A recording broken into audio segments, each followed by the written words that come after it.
Your turn.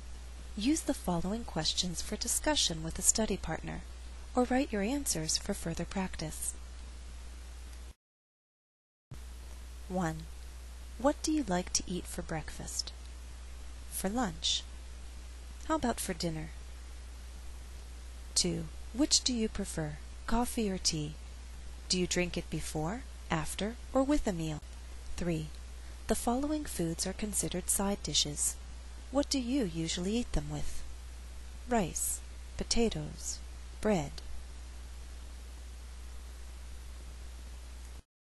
4.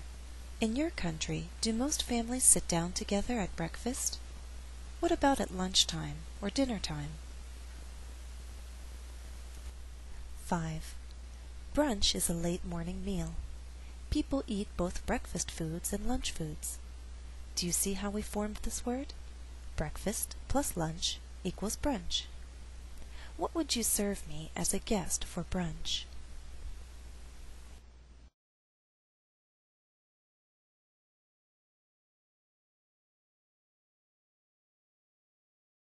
Do you understand if I say over dinner?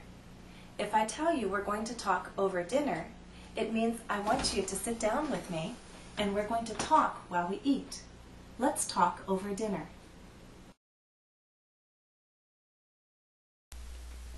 To talk over a meal means to do so during the meal. In other words, you eat and talk at the same time. Any verb related to talking can be used. Examples.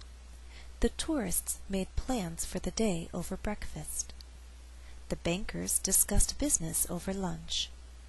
The family shared stories over dinner. So you might ask, is to talk during a meal the same thing as to talk over a meal? Well, both during and over can mean from beginning to end. But during can also mean at some point within a period. So if we talked during a meal, it could mean that we simply spoke at one point between the start and the end of a meal. Over suggests that eating was less important than talking. So the two activities ran parallel, but one was more important than the other. At least that's my understanding. Let's look at our 3 examples again.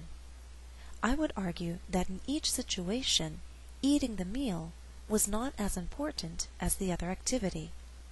The main activities were making plans, discussing business, and sharing stories.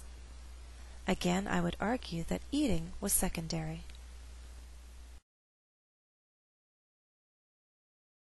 Thanks for watching and happy studies.